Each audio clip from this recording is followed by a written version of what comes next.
saw YouTube just to tap in with this article, Violence in Compton. This is a 1972 article. Compton, UPI.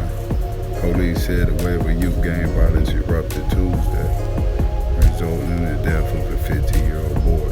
The shooting of the two other youths in the severe beating of a severe beating of an 18-year-old in separate incidents throughout the city. Lieutenant W.E. Hartman said the activity began at 2:30 p.m.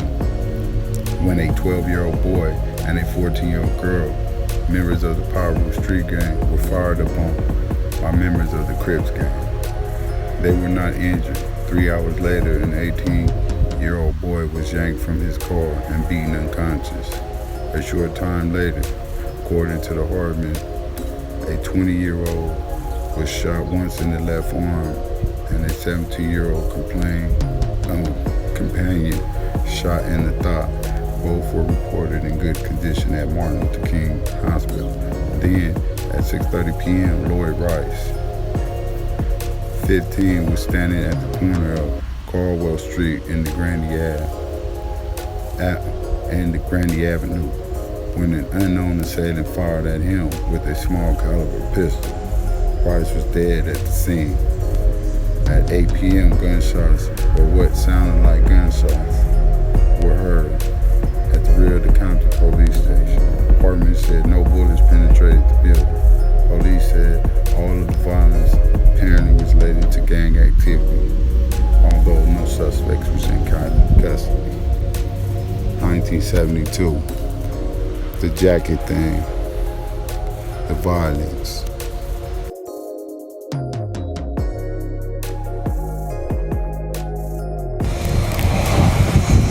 And then here's another one. I just gave you guys some articles from 1972. James. What is the significance of the leather jacket? It's a status symbol. How extensive is this gang activity to find these jackets?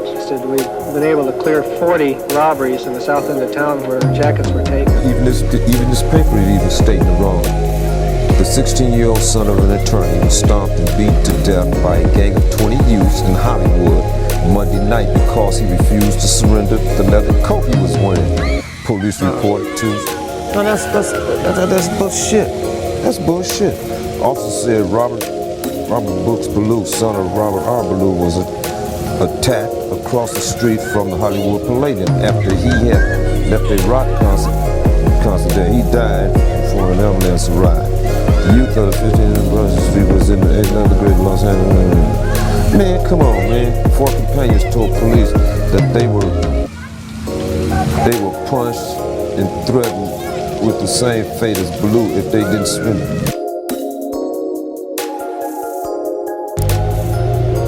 West Side Crip, OG Monster Cody. Much love, guys.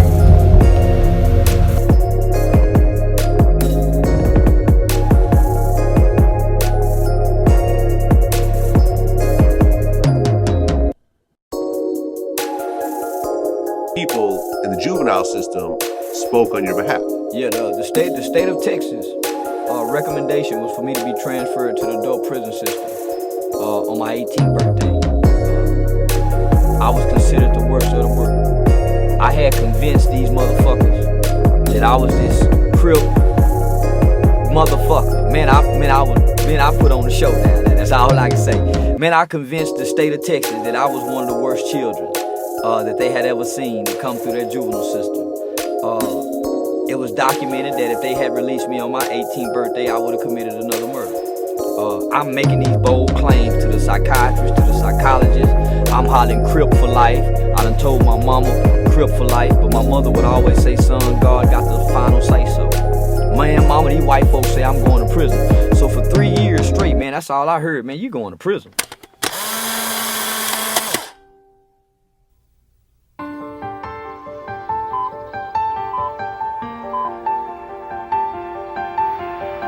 The starter starter jacket is currently the most popular jacket around. Students proudly wear the names of their favorite pro sports team. But wearing this jacket can mean trouble. These kids having problems walking to and from school without somebody riding up, putting a gun to their head, taking their jacket. So far, no one has been hurt, but police fear the robberies could become more violent. If one of these kids refuse to give up their jacket, they're subject to get killed. A starter jacket theft led to the death of 34-year-old Michael Levy last September. He was trying to stop 4 teens who police say had shoplifted the jackets from an athletic store when he was shot. Since early December, East Fortworth detectives have investigated at least 20 jacket robberies, mostly around high schools.